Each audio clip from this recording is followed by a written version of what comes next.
याद ही नहीं थी। काजी ने संजीदगी से पूछा, हाशिम, तुम्हारे पास क्या सबूत है कि यह तुम्हारा गुलाम है? हाशिम ने फौरन अपनी जेब से वो जाली दस्तावेज निकाले और काजी के सामने रख दिए। हजूर, ये देखिए गुलामनामा। इस पर वो तारीख और मोहर लगी है जब मैंने इसे खरीदा था। और ये देखिए बसरा के काजी का तस्दीक शुदा कागज की शेख अब्दुल्लाह ला औलाद फौत हुए। काजी ने उन कागजों को गौर से देखा। वो इतने माहिराना अंदाज में बनाए गए थे कि उन पर शक करना नामुमकिन था। अमीर हमजा ने आगे बढ़कर कहा, ए काजी, ए वक्त कागज बनाए जा सकते हैं, मोहरें लगाई जा सकती हैं, लेकिन इस बच्चे का चेहरा और इसका सलीखा देखिए। क्या कोई मामूली गुलाम इतना पढ़ा लिखा और बाकिरदार हो सकता है? हाशिम ने बात काट दी। हजूर, मैं खुद कहता हूं कि मैंने इसे पढ़ाया लिखाया है, और रही बात सबूत की तो मैं सिर्फ कागजों पर भरोसा नहीं करता। मैं अपने साथ बसरा से 4 चश्मदीद गवाह लाया हूं जो कसम खाकर बता सकते हैं कि यह लड़का मेरा गुलाम है। काजी की इजाजत पर वो 4 गवाह कतरे में आए। काजी ने कुरान पाक मंगवाया और उन्हें हलफ लेने को कहा। यह मंजर देखकर यूसुफ का दिल जोर से धड़कने लगा। वो सोच रहा था, क्या ये लोग अल्लाह की किताब पर झूठी कसम खाएंगे? मगर दौलत के लालच में इंसान अंधा हो जाता है। पहले गवाह ने कुरान पर हाथ रखा और बिना किसी खौफ के कहा, मैं खुदा को हाजिर और नाजिर जानकर कसम खाता हूं कि यह लड़का कालू है और हाशिम सेठ का खरीदा हुआ गुलाम है। बाकी तीनों ने भी यही झूठी कसम खाई। अदालत का माहौल भारी हो गया। 4 मुसलमानों की गवाही, वो भी कुरान पर हाथ रखकर। इसे झुठलाना शरीयत में आसान न था। अमीर हमजा हैरत और गुस्से में दांत पीस रहे थे। काजी उल कुज़्ज़ात अब फैसला लिखने के लिए कलम उठा चुके थे, क्योंकि सबूत हाशिम के हक में थे। रुक जाइए हजूर। अचानक अमीर हमजा की गरजदार आवाज गूंजी। उन्होंने एक आखिरी दांव खेला। फैसला सुनाने से पहले मेरी एक आखिरी दरख्वास्त है। अगर यह लड़का वाकई गुलाम है जैसा कि हाशिम दावा कर रहा है, तो इसके जिस्म पर गुलामी की निशानी होनी चाहिए।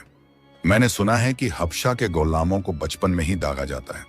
मैं चाहता हूं कि हाशिम से पूछा जाए कि जब उसने इसे खरीदा था तो इस लड़के की कमर पर कोई निशान था या नहीं। हाशिम घबरा गया। उसने कभी यूसुफ की कमर गौर से नहीं देखी थी। उसने हड़बड़ाकर कहा, हाँ, निशान था। इसकी पीठ पर एक बड़ा सा जला हुआ निशान है। अमीर हमजा के चेहरे पर मुस्कुराहट आ गई। उन्होंने काजी से कहा, हजूर, अभी दूध का दूध और पानी का पानी हो जाएगा। यूसुफ की कमीज उतरवा कर देखा जाए। यूसुफ ने नम आंखों से अमीर हमजा को देखा, फिर अपनी कमीज उतारी और पीठ अदालत की तरफ की। वहां हाशिम के कोड़ों के पुराने निशान तो थे, लेकिन कोई जला हुआ या दागा हुआ निशान नहीं था। काजी ने हाशिम को घूर कर देखा। हाशिम, तुमने कहा था जला हुआ निशान है, यहां तो सिर्फ मारपीट के निशान हैं। हाशिम का रंग फीका पड़ गया, लेकिन वो शातिर दिमाग था। उसने फौरन पैतरा बदला। माफ कीजिए हजूर, मैं बूढ़ा हो गया हूं, याददाश्त कमजोर हो गई है। शायद दूसरे गुलाम पर निशान था, लेकिन एक निशान भूल जाने से मिल्कियत खत्म नहीं होती। मेरे पास कागजात और 4 गवाह अभी भी मौजूद हैं। काजी फिर सोच में पड़ गए। कानून जज्बात पर नहीं, सबूतों पर चलता है। एक झूठा बयान बाकी सबूतों को खारिज नहीं कर सकता था। काजी ने मजबूर होकर वो फैसला सुनाया जिसने यूसुफ की दुनिया उजाड़ दी।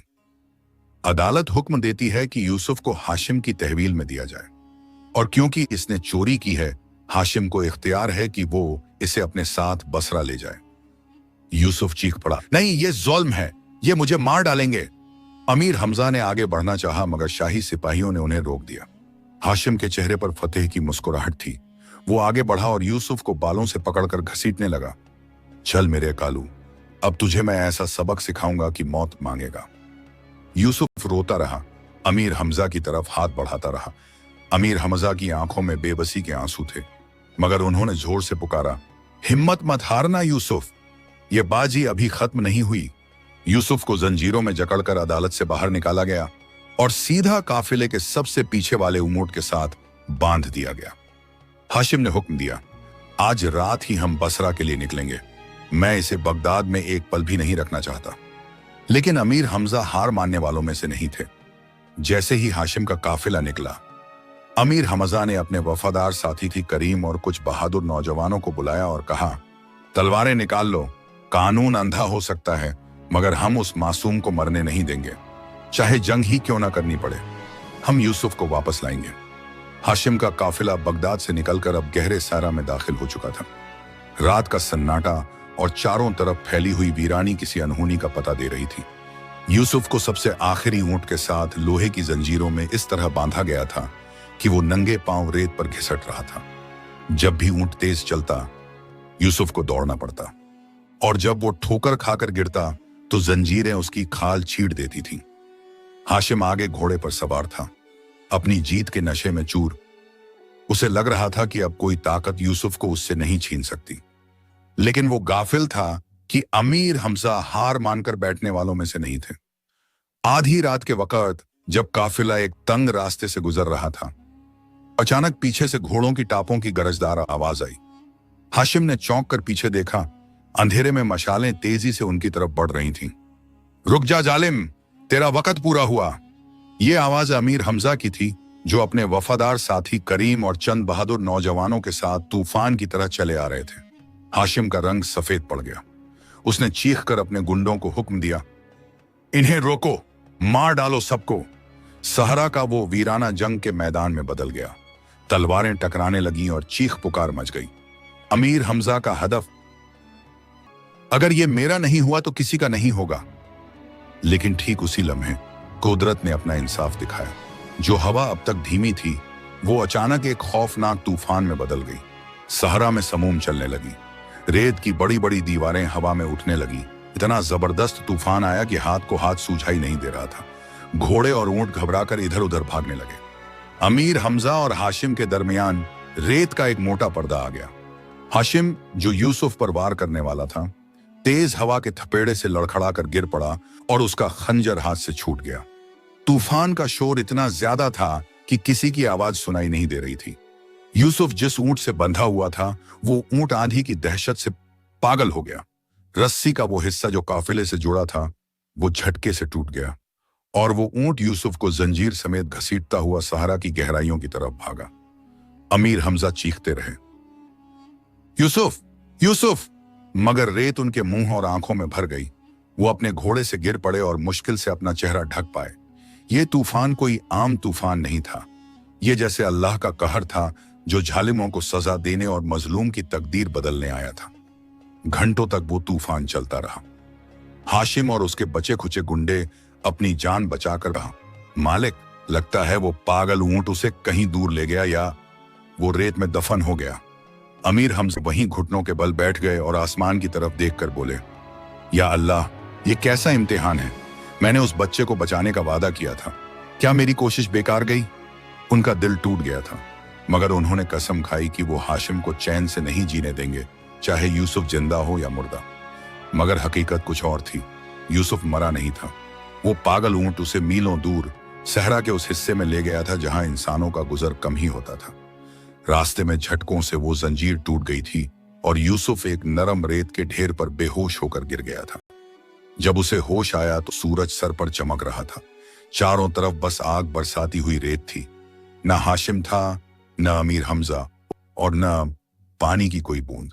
यूसुफ ने उठने की कोशिश की, मगर जिस्म दर्द से चूर था।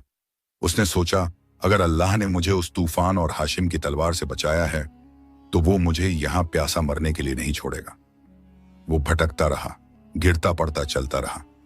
आखिरकार जब मौत बिल्कुल करीब लग रही थी, उसे दूर एक बद्दू कबीला नजर आया। ये लोग सहरा के बादशाह होते हैं, जो रेत में जीना जानते हैं। यूसुफ वहां तक पहुंचते पहुंचते बेहोश हो गया। जब उसकी आंख खुली तो उसने खुद को एक तंबू में पाया। कबीले का सरदार मंसूर, जो एक दानिशमंद और बहादुर शख्स था, वो यूसुफ के सिरहाने बैठा था। मंसूर ने यूसुफ के गले की जंजीर और उसके जिस्म के जख्म देखकर समझ लिया कि ये लड़का किसी बड़ी मुसीबत से निकला है। मंसूर ने कहा, बेटा, तुम जो भी हो, अब तुम मेरी पनाह में हो। सहरा किसी को खाली हाथ नहीं लौटाता। यूसुफ वहां कई साल रहा। ये वक्त उसके लिए अल्लाह की तरफ से एक नई तरबियत का वक्त था। वहां उसने सहरा की सख्त जिंदगी सीखी। वो यूसुफ जो कभी महल में नरम बिस्तर पर सोता था, अब तपती रेत पर सोना सीख गया था। मंसूर ने उसे तलवारबाजी, घुड़सवारी और निशानाबाजी के वो गुर सिखाए जो बद्दू अपने बच्चों को सिखाते हैं। धीरे धीरे वो कमजोर और रोता हुआ बच्चा खत्म हो गया और उसकी जगह एक 18 साल का मजबूत, तन और मनद नौजवान पैदा हो गया। उसका रंग धूप से तांबई हो गया था और आंखों में वो तेज आ गई थी जो शेर की आंखों में होती है। लेकिन उसके दिल में एक आग अभी भी जल रही थी, हाशिम से बदला लेने की और अमीर हमजा को ढूंढने की। एक रात यूसुफ टीले पर बैठा बगदाद की तरफ देख रहा था। सरदार मंसूर उसके पास आए और कंधे पर हाथ रखकर बोले, यूसुफ, अब तुम्हारा वक्त आ गया है। तुम्हारे जख्म भर चुके हैं, मगर तुम्हारी